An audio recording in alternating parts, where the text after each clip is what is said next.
So on your way in, you were given this service handout. Go ahead and turn it to the front. You should have a pen as well. And we are going to be, today's date is the 12th. The sermon title is Essential Restoration. Essential Restoration. We're going to be in 2 Corinthians chapter 5, verse 16, all the way into chapter 6, verse 2. Don't worry, it's not a whole lot. But that's where we're going to be. 2 Corinthians chapter 5, verse 16 is where we're going to start. But you can put that down as the scripture we studied today. And then we've got 3 points and some next steps as well. And when we get there, you'll find out. But go ahead, turn in your Bibles to 2 Corinthians chapter 5, verse 16. And if you're in here today and you don't have a Bible with you, that's okay. We do have our ushers. We have Randy, he's coming up. We have a few Bibles up here. Just go ahead and put your hand up. This is our gift to you. We want to make sure you have God's word with you today. If you're using a tablet or you're using your phone, that's fine too. But if you need a Bible, go ahead and raise your hand up. This is our gift to you. We want to bless you with the Bible. So just go ahead, get your hand up. And it's the same translation as mine, the Christian Standard Bible. It's a very good translation. I highly recommend it. So go ahead and open to 2 Corinthians chapter 5, verse 16. So the essentials, our sermon series of the essentials has been all about the essential qualities of those who follow Jesus. All right, those of us who follow Jesus, we want to have these essential qualities, right? And we started with essential worship, that we want to worship God not just with our voices, not just with our time, but with everything we have. We want to give our whole lives over to the Lord as a form of worship. We saw that in the book of Romans. And then we talked about essential community and that God has uniquely called us together to live life together and to grow together. And then we need to be part of a body. It's essential for our growth. And then we talked about essential growth part 1 and part 2, right? We talked about essential growth through understanding God's word and how the Holy Spirit of God helps illuminate his word to transform our lives as we read it, right? It seems old, it seems different, it's from a different time, a different culture, but God cuts through that to transform our lives. And then we heard about essential growth part 2, which is about prayer and how the Holy Spirit uses our prayer and connection with God to transform our lives. Last week, we talked about essential multiplication, that we're called to make disciples of people and to be discipled, to be transformed, that we use this community to help people grow closer to Jesus and to know him and to show him to others. And that's our call to do that. And now we're in the final essential, and that is essential restoration. Essential restoration. So as you've turned to 2 Corinthians chapter 5, verse 16, I just want to start out with this question. All right, this is our opening question, and that is, who is someone in your life that is far from God? Who is someone in your life that is far from God? And this is what I mean by that. As we talk about restoration, I'll tell you this, that you cannot have restoration in your life or anyone else's life or even in our community without the gospel, without the good news of Jesus. It all starts with someone knowing Jesus personally. And when they know Jesus personally, then that becomes the catalyst for them being able to be transformed in their life. So all of us can probably sit back and think about someone that we know in our lives that when we ask them about, do you know Jesus? Do you have a personal relationship with Jesus Christ? We would know that even if they said yes, really the actions and the fruit of their life might say otherwise. Or you might know someone who does not want to follow Jesus, doesn't like God, doesn't want anything to do with this church stuff, thinks it's all a bunch of hooey or whatever you want to say, and they are far from God. And their life shows it, right? You see the fruit of that in their lives. It's not the best fruit. And so we all have someone in our lives that's far from God. So I want you to think about that person. Who could that person be? Maybe a face pops up. Maybe a name pops up. I remember I was in class at the first Bible college I went to, and we were talking about evangelism. And I remember the professor looked at me and looked at our class. But he looked like he was looking right at me, and he said, hey, I want you to write down 5 people in your life that you're going to pray for them that they're far from God, and you're going to pray for them to know Jesus personally. And I want you to pray for them to know Jesus personally, and I want you to pray about what part God can use through you to do that. And so I wrote my 5 people down, but there was someone in my head, I thought, this guy is my best friend in high school. He was the reason why I got in any kind of trouble in high school. He was the catalyst for trouble for me. I was always like the clear-headed one, like, we probably shouldn't do that. I don't know about that. And he was the one that said, like, duh, let's just do it. It'll be fun. We're young. Like, what's going to happen? And bad things will usually happen. But anyway, This guy was in my head, and I thought, he's too far from God. That's too much. I don't have enough faith to put that guy on my list. And so I didn't put his name down. I'm just being honest. I put all these other guys' names down. I didn't put his name down. And started praying, but he was on my heart. And so I started praying for him.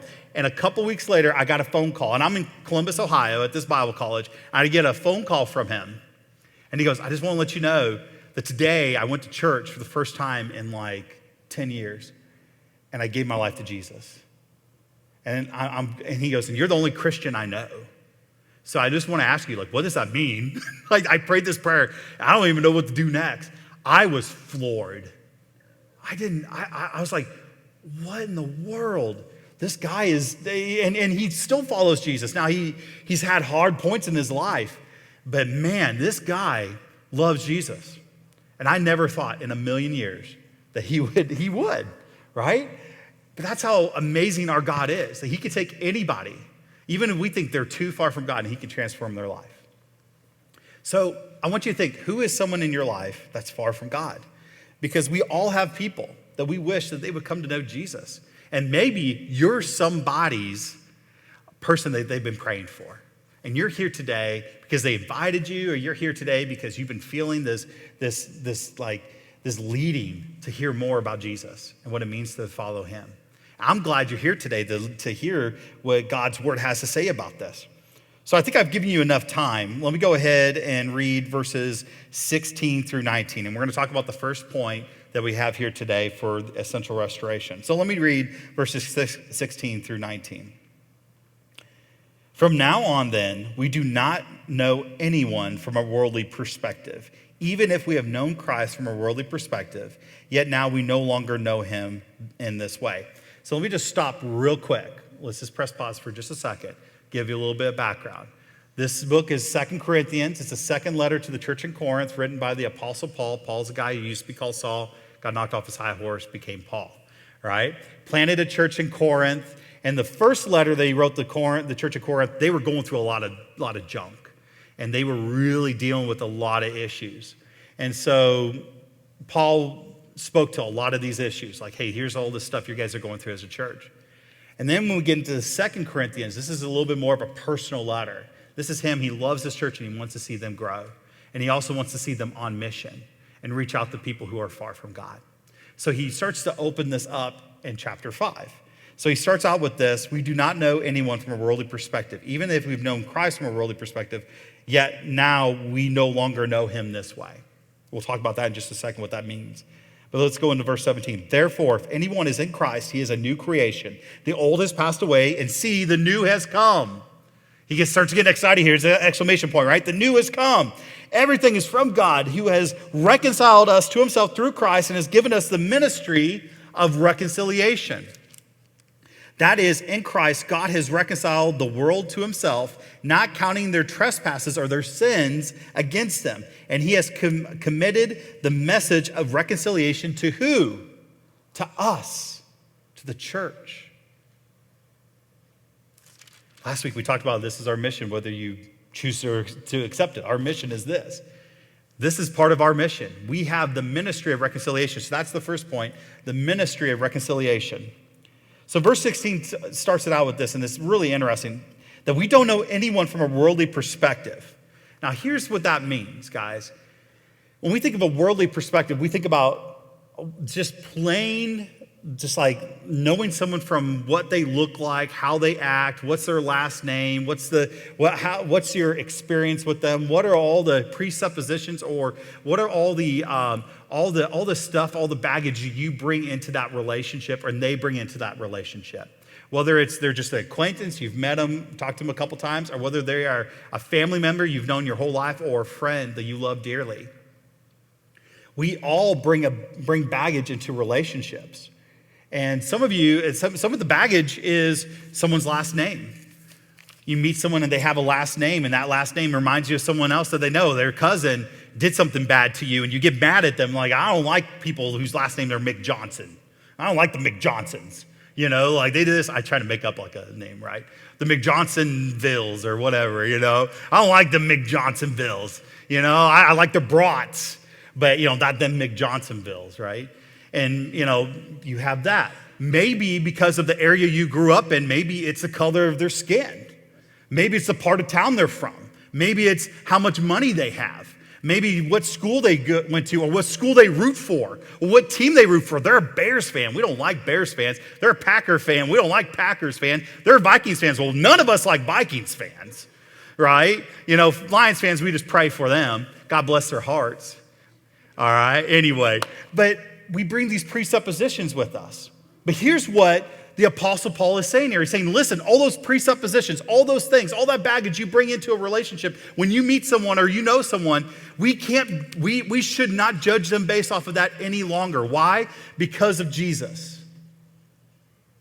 When we look at them, we need to look at them through the eyes of Jesus Christ, not through worldly eyes. All right, so to kind of give you an idea of this, I went to the bank the other day and I pulled this out. $100 bill, all right? So you're thinking, wow, Pastor, you guys are rolling in the dough. Hey, this is a good chunk of our grocery money, all right? So, I'm just giving you a heads up. But if I were to hand this to you right now, who would not take this $100 bill? If I said, hey, who wants a $100 bill? Who wants it? Anybody? Wow, no one's put up their hand? $100 bill? Yeah, some of you guys are like, right now, do it. Well, let me ask you this. If I fold it, does that change your mind? And you won't say, no, I don't want this. You folded it. It's ruined. All right, no, everyone's still cool? What if I crumble it? No takers? Is there anyone who's like, I'm out. I don't like crumble bills. I can't do it even for $100. Anyone out? Everyone's still in, right? Because why? Why do you still want it? Because it's worth what? Still worth $100. If you take this to Woodford State Bank where I got it and said, here's this, they will take it, look at you weird, uncrumble it and be like, it's a $100 bill. Yeah, what do you want me to do with it? That's what it's worth. All right. I didn't tell the tech guys this. You might want to help me with my mic, all right? I forgot about this part. So Dan, I know you're looking at me, all right? What if you did this? Or you still want it? Wash it off. Why? Why? Is it still, what's it worth? Still worth $100. I sneezed on it. I spat on it. If I could stand, I could stomp on it. I could do all I can, take it and smack it. Oh, now I dropped it. Oh, man, I can't. Yeah. So, but it's still worth something, right? It's not just worth something. It's still worth $100. Why? I mean, I've messed this thing up. When I take this back to the bank, and I will, they're going to look at me like, what in the world? It's still worth $100. And that's what the bank would say. Now, if I told them I sneezed on it, I spat on it, and I blew my nose on it, they would be grossed out about it, but what? It's still worth $100. So that's, even though that's from a worldly perspective, let's look at this through spiritual eyes. That's how God sees us in Jesus Christ. So you may have been spat upon, sneezed on, crumpled up. You may have had so much junk in your life that you look like this. You just look like, you feel like this on the inside. You just feel like you're good for nothing. You have no worth. This looks like something you should just toss in the trash can, right? The world may have told you that. People may have told you that. You're not worth anything, is what the world may have said. People you love or care about may have even said that. But in the eyes of God, you are still worthy. You're worth something. And in fact, this is what he does. You're worth this. You're not just worth $100, but you're worth a covenant relationship because of Jesus. Because when God sees you, he doesn't see a crumpled up life. He sees Jesus. He sees someone that Jesus died for. And that's what matters. Because ultimately, he's the creator, right? He created everything. That means he's in control. He's sovereign. He's God. When God says something, it matters because what he says is truth. Now, it doesn't matter how you feel. It doesn't matter what other people say. If God says it's truth. And if he says, you may feel like this, but I see you through the eyes of Christ, and you are in a covenant relationship with me, which means that no matter how you feel, no matter how crumpled up you get, you are always worthy because of Jesus. That is the ministry of reconciliation. That's where we start. Everybody, think of that person so far from God. They want nothing to do with Jesus. God sees them as worthy of a relationship, to the point that if that person was the only person left that needed Jesus to die on the cross for them, if you were the only person left that needed Jesus to die on the cross for you, he would do it. If he had to come back again and do it, which he doesn't, what he did was final, he would. So now we're his people. We know this is truth. This is in our lives. And if it's not in your life, let me tell you right now, if you're sitting there going like, I feel like that $100 bill has been crumbled up and people have been telling me I'm not worth 100 anymore. I'm worth 60. I'm worth 40. I'm worth a nickel. I'm worth nothing. If you feel that way and you've been told that and that's been your life story, understand that what God says was his truth is that that is not true. That you are worthy of Jesus. You're worthy of his death. You are worth that much to God that he sent Jesus to do that. And he would do it just for you. Do it just for me, just for that person far from God. So therefore, because of that, we shouldn't look at people this way anymore. We should strive to not look at the crumbleness of their life. We should strive to look at what God says about them and what their potential could be in Jesus. And that's what Paul is starting at. He's telling this church, he says, listen, from now on, then, do not know anybody, anyone. It's emphatic. From a worldly perspective, look at them as their potential if they know Jesus. And go after them as a prize for your Lord. That he died for them, and you can help them to know that and know and be reconciled back to him.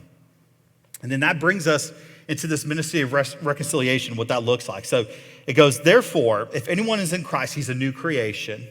The old is past, and see, a new has come. So that old person, that person that because of what they've done or where they're from or whatever, or what's been done to them and all this stuff, that old, sinful, broken life is gone in the eyes of God, and he's transformed them now into a new creation in Jesus Christ. Then everything is from God, who has reconciled us to himself through Christ and given us this ministry of reconciliation. Then he's committed this ministry to us, to me and to you.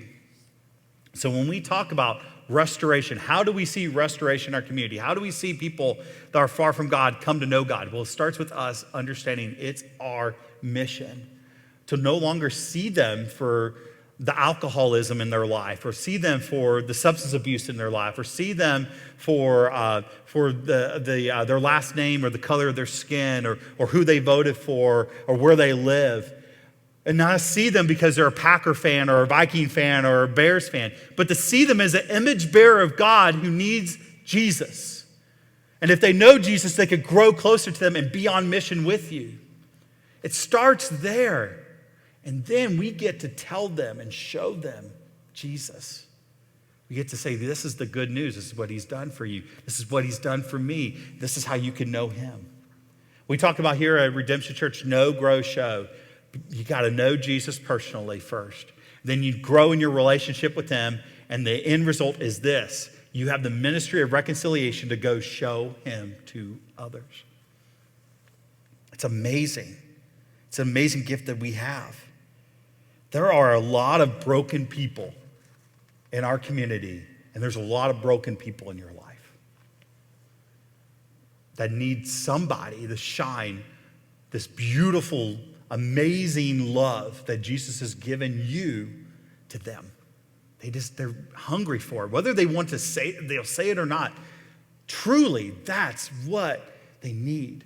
And if we want to see alcoholism, substance abuse issues, if we want to see abuse issues in families and spouses and relationships, if we want to see areas of our broken areas of our community transform, it starts with the ministry of reconciliation first. So number 2, the second point that we have here, we see in verse 20 through 21, and that's this: ambassadors of Jesus Christ. We are ambassadors of Jesus Christ. So we have this message, and this is what we're supposed to do. Therefore, now, there's a lot of therefores in this text. Being, as we're studying this text, is understand that when you read the Bible and you see therefores, you need to understand what's it there for, right? So because we have the ministry of reconciliation, we get to verse 20. Therefore, we are ambassadors for Christ, for Jesus Christ. Since God is making his appeal through us, we plead on Christ's behalf, be reconciled to God. He made the one who did not know sin to be sin for us, so that in him we might be the righteousness of God. Here's the idea. Paul is going, listen, you're an ambassador of Jesus. And the place that he's planting you in and the people that you run into, you are an ambassador of him. That's your first identity. You're a child of God, and therefore that makes you an ambassador of him. When people are asking, I want to see Jesus, they look at the church. They look at us. And we need to exhibit Christ back to them. Let him shine through us. And because of that, Paul doesn't, and I know you're probably thinking, because it's what I thought, is like, how do I do that? I've got broken things in my life, man. Like, I got things I'm dealing with, and I'm not perfect, and I'm supposed to show Jesus to people that are far from God. They know me. Like, here's what's so funny. I pastored in a town right next to my hometown. And if you guys know my testimony, I had kind of a rowdy life. I did some things, but then I gave my life to Christ at 19. So I wasn't too rowdy for too long, right? But I was rowdy enough that when I became a pastor in that area, like all my friends I hung out with and did stuff with, they were all like, they couldn't believe it. And it was hard for them to come and hear me preach. At least that was the excuse they gave. But a few of them, because of what God did in my life, I was able to actually lead them to Jesus. That didn't mean because it was hard for them to see me preach because of what I've done in the past that I didn't try not to give them the gospel. I just knew it was going to be hard. But I knew the seeds that I was sowing into life were God was going to be faithful, and somebody was going to speak into their life and transform them. And even the guy I told you that I was like, I didn't have enough faith for him to know Jesus. Like, I was like, man, that's like, I don't have that much faith to put him on my list. I still told him about Jesus whenever I could. And somebody on that Sunday morning, that pastor, when he preached, and I know the pastor, right? When he preached, something clicked, and he gave his life to Jesus. And here's the deal. I want you to know this. If you're going like, I got broken things in my life, how am I supposed to be an ambassador? Well, know this. If you know Jesus, you're already an ambassador. That's what's happening. That's who you are. If you're like, what? How do I do this? Well, Paul helps you right here. He gives you the end of verse 20 and the beginning and verse 21. He says this: we plead on Christ's behalf. That means we tell people. We tell them, we plead with them, we say, don't lose this. Like, we want you to know this. This is a gift. This is treasure. This is a pearl beyond all measure that I've been given by God. I've been given this gift, and I don't want you to miss out on this. It's a gift. It's amazing. And that is that you can be reconciled to God. You can know God. You can know the Creator who knitted you in your mother's womb, is what the Bible says. He knows you better than you know yourself, that you can know him personally because of Jesus. You can be reconciled. Doesn't matter who you are, what you've done, anything like that. You can know God through Jesus. And then verse 21 shows us, how do we give the good news? This is what the good news is. That he made the one who did not know sin to be sin for us. That means he made Jesus, who was sinless. He's the Son of God. He never messed up. He didn't send out a mean tweet. He didn't get mad at the guy who cut him off outside of Burger King. He didn't do any of that stuff, man. He didn't get mad when Aaron Rodgers eventually leaves the Packers. He didn't do any of that, right? He didn't get upset, right? I'm sorry, I'm a Bears fan. I shouldn't twist the knife like that. But he didn't do that, man. He didn't He didn't sin. But he became sin for us, which means when he went to the cross, he took on all of our sins for all of eternity. So your friend, your family member, your neighbor, that person that coworker you know, that person who says, listen, you don't know my life, man. You don't know what I've done. I cannot be forgiven for that. I cannot forgive this person for what they did in my life. You can say, listen, Jesus died for that. He who didn't do anything wrong, even to the smallest or to the biggest, he didn't do anything wrong. He became that for you and for me. Why? Why did he do that? It says here, so that in him, in Jesus, we might become the righteousness of God, which means God doesn't see us as crumbled up. He sees us as in a relationship with him through Jesus. He doesn't see us as a crumbled up, broken thing. He sees us as put together because of Jesus. We've been made right in his eyes because of Jesus, not because of anything we've done. This is good news. You can't earn it anyway. You can't do it anyway. He made the one who did not know sin to be sin for us, so that we, through him, might become the righteousness of God, and that makes us have a relationship with him. We are his ambassadors, and we get to tell people about this. If they're sitting there going like, I'm drinking every night, and it's destroying my marriage, and my kids hate me, and I don't know what to do, and I go to AA meetings, and I recite, and I go through the steps, and I don't know what to do next, and I keep doing all this stuff, and I show up to church, and I hear the message, but nothing clicks for me, man. I don't know what to do next. This is what you do. You go to them and you say, listen, it's not about how hard you work to not be an alcoholic anymore. It's not about how many meetings you go to. It's not about that. It's about you being made right before your Creator. And it's good news. He's already done the work for you. You just got to go to him and accept it. And when that happens, then he does the hard work of transforming your life. And you get to just walk with him through it. So when you go to the AA meeting and it doesn't work for you, you can pray and go, God, it's not working right now. I just want to drink. And he can help walk you through it. And even in that, you can have people in your life who exhibit Christ to you, that are ambassadors of Jesus Christ, who are helping you grow. And you can go to them and say, listen, I'm struggling right now. I need prayer. I need help. And they'll say yes. Why? Because they've been there. We are ambassadors of Jesus Christ. It's a great call and it's amazing. And this brings us to the third point, and I love this because we're walking into this because you might go, man, this is heavy, this is crazy. How do I do this? Like, okay, I know this is what I'm supposed to say, but man, I'm scared. I don't know. Like, how does this work? Well, let me put you at ease. Verses 1 and 2 of chapter 6 says this. Working together with him, we also appeal to you, don't receive the grace of God in vain. For he says, at the acceptable time, I listened to you. And in the day of salvation, I've helped you. See, now is the acceptable time. Now is the day of salvation. Here's what's so cool about this, guys. Point number 3 is working with God. Really, this is what it is. It's you step out in faith. You go, okay, God's giving me a mission. I'm going to go do it. I've seen people as crumpled up now. God changed my eyes, so I see him through the eyes of Jesus. I go and I am an ambassador of Christ, so I tell them about this is what he's done in my life, this we can do for you. And you step out in faith and do that, and then let God do all the rest. Working with God. Because we work together with him. We are in a partnership relationship with God on mission. Last week we talked about Jesus tells us to go and make disciples of all nations, baptize them in the name of the Father, Son, and Holy Spirit. But he bookends that with 2 things. At the very beginning, before he says that, he says this, all authority on heaven and earth has been given to me. Basically he says, I am the one in charge of everything, no matter what. Number 2 is, on the end, after he says, go, make disciples, he says, and I'm with you always to the very end of the age, which means I'll never leave you. I won't leave you high and dry.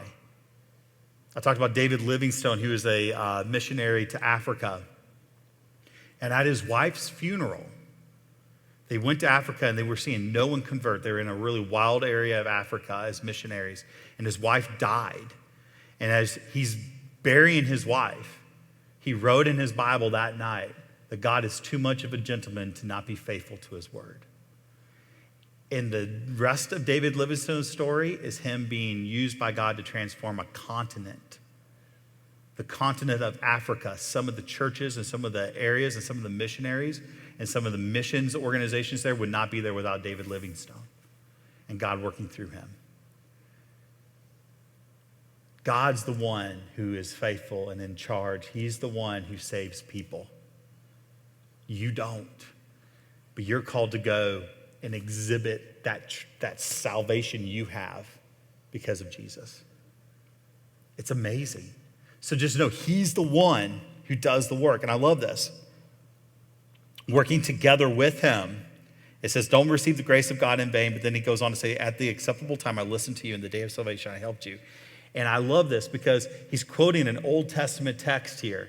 And he's quoting this to a church full of people who would know that text and people who wouldn't.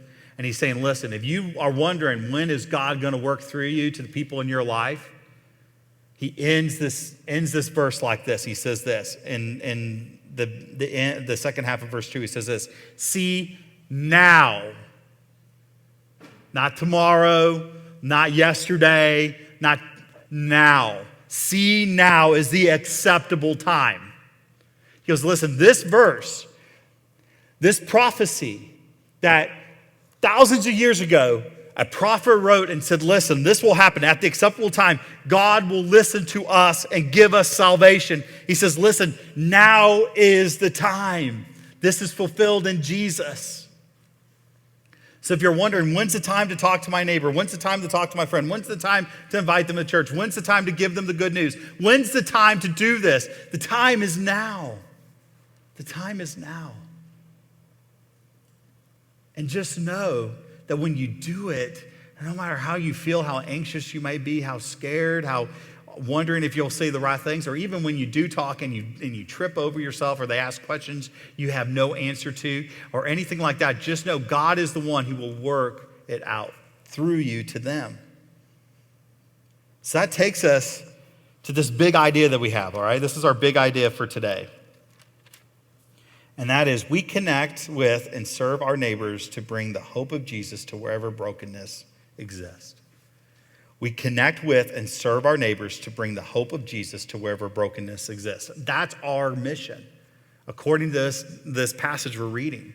When we talk about how do we see our community and our neighbors and our friends and our coworkers and the person that we connect with over at Quick Trip transformed or restored and have restoration in our community? How do we see substance abuse issues? How do we see abuse issues? How do we see all this transformed? It starts with us as the Church of Jesus Christ connecting with, serving our neighbors to bring the hope that we have in Jesus, this hope of the good news of who Jesus is and what that means for our lives, to wherever that brokenness exists. Whether it is a substance abuse issue, whether it is a big thing in our community that we have to deal with, right? Whether it's a big ministry to try to put together, whether it's helping another ministry do it, or whatever, or helping other churches working together to do it, or whether it's just the brokenness in your friend's life, you are sitting there and listening to them tell you that this is where they're broken and they're in need of. Whatever it is, we bring the hope of Jesus. We connect with them. We serve them. We bring that hope of Jesus to them in that brokenness. Because we have a ministry. We have a mission. It's a mission of reconciling people to Jesus. We're no longer seeing them through our earthly eyes anymore. We see them through the eyes of Jesus. We also are ambassadors, and they're looking for Jesus, and they're looking to us. I'll tell you this, most people do not go to church and it's not because of Jesus, it's not because of the Bible. Most of the time, it's not because of those things. It's because of the church, the people, us. They don't feel welcome. They know you too well, right? And they're like, you act this way on Sunday, but do you act that way on Monday? Because we're ambassadors of Jesus every day. And they examine people. People are lost and far from God because they have such a heart cry for Jesus. They're looking. Whether they admit it or not, or whether they know it or not, they're looking. And they go, I know him. He's a follower of Jesus. He goes to church most Sundays and he talks about how he has a relationship with Jesus. I know that. But look how he's living. Well, I don't know about that. Right? And it's hard because we're not called to be, we're not perfect. But if we can connect with people and say, listen, I'm not perfect, but here's my perfect Savior. And I want to be an ambassador of him. I'm not saying that I got everything figured out, but I just want you to know you can meet him and he's got everything figured out. And then I can come alongside with you to help you through some of the things by his guidance. And just know that he is with you. So when you fall short, he's still with you. When you are right on point and saying the right things, he's still with you.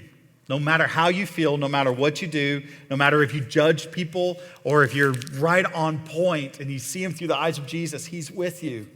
No matter if you stumble or fall or say the wrong thing, he is with you.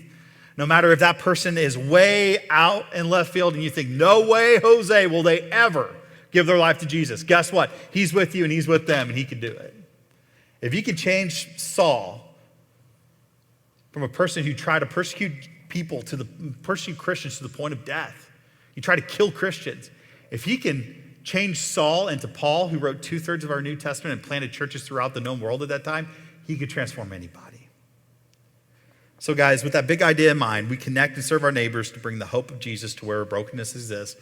Here's our next steps for today. And this is our outreach strategy. This is what we do as a church, right?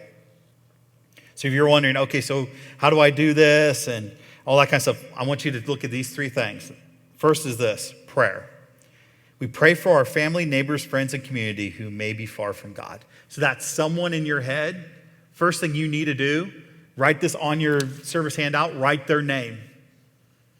If you want to be so bold, write it on the inside of your Bible.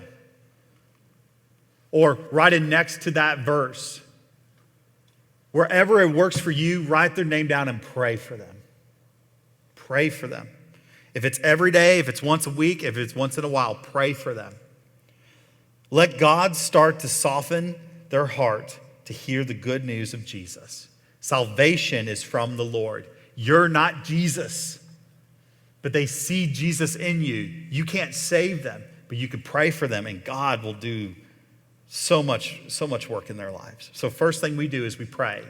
Pray for our neighbors, our friends, our family, our coworkers, our community. Second is we care.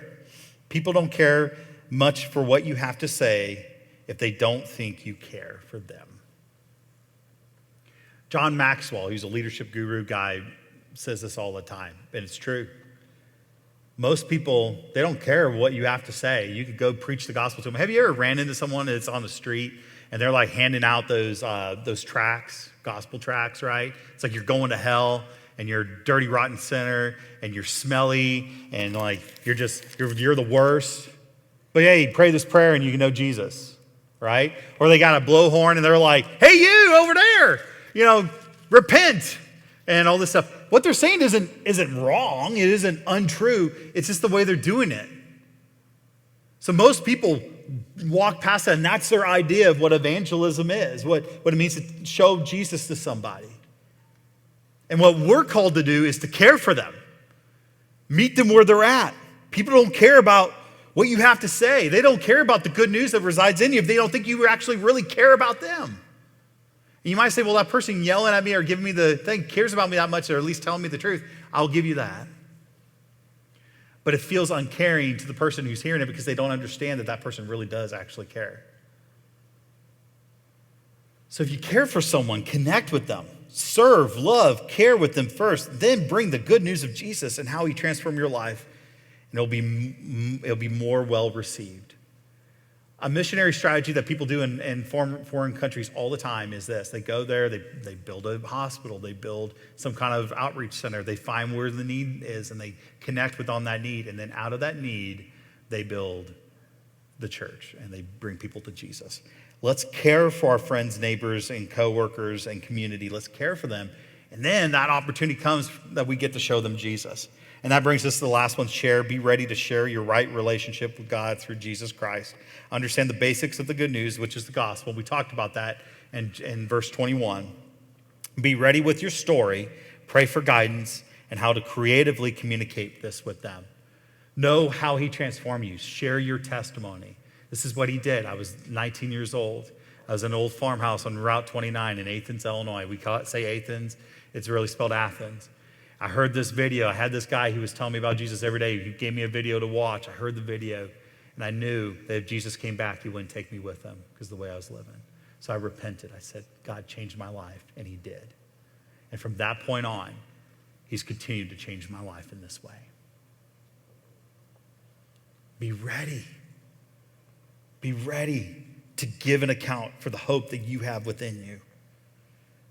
That's our next steps. How do we reach out into our community? We pray for them, we care for them, and we share the good news of Jesus with them. And guys, I'm going to tell you today, if you don't know Jesus, you can. It's as easy as